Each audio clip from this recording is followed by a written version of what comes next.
শক্তিনগর আলোর রূপকার শ্রী বাঁশি রায়ের 2026-এর বিধানসভা মালদা জেলার সম্ভাব্য ফলাফল। কদিন আগে এক হিন্দু টিএমসি নেতা বলেছিলেন, আমাদের 30%-এর উপরে মুসলিম ভোট রয়েছে, ওরা আমাদেরই ভোট দেবে, কেননা ওরা তো দুধেল গাই। বাঁশি রায় সেদিন প্রতিবাদ করেছিলেন। উনি বলেছিলেন, রাষ্ট্রবাদী মুসলিমরা ঐক্যবদ্ধ হয়ে হিন্দুদের সাথে মিলে মিশে দেশকে স্বাধীন করেছে। ওরা ভারত মাতার টানে পূর্ব পশ্চিম পাকিস্তানে না গিয়ে এই ভারত মাতাকে আঁকড়ে ধরে রয়েছে।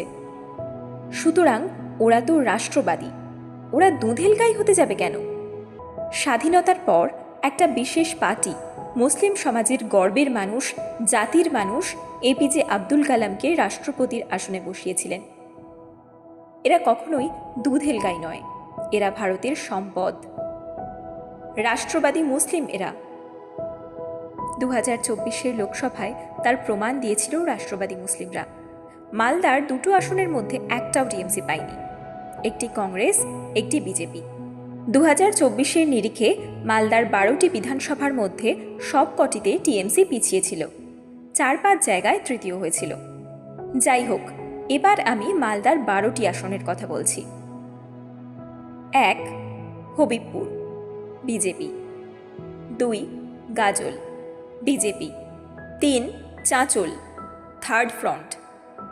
4 হরিশ্চন্দ্রপুর, গরিবের বন্ধু আধুনা টিএমসির Motiur Rahman. 5 Malatipur, third front. 6 Ratua, third front. 7 Manikchak, third front. 8 Malda, BJP. 9 English Bazar, BJP. 10 Mothabari, third front. 11 Sujapur, third front.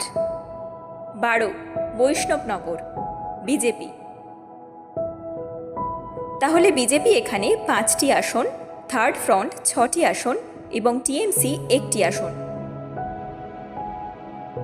এখানে আমি থার্ড ফ্রন্টে রেখেছি কংগ্রেস, জেইউপি এবং মিমকে। তাহলে দেখা যাচ্ছে টিএমসি এখানে 1টি আসন পাচ্ছে হরিশ্চন্দ্রপুরে। তিনি নিজের দক্ষতায় নিজের জায়গা তৈরি করেছেন, হয়েছেন গরিবের বন্ধু। আর এই গরিবের বন্ধু হওয়ার পিছনে কোনো রাজনৈতিক দলের অবদান নেই। নমস্কার, শক্তিনগর আলো একটি সামাজিক সংস্থা। এই সংস্থার আঙিনা থেকে সমাজের উন্নয়নমূলক কাজকর্ম করা হয়। যে কাজগুলি সমাজের অবক্ষয় ডেকে আনে, তার বিরুদ্ধে গর্জে ওঠে শক্তিনগর আলো।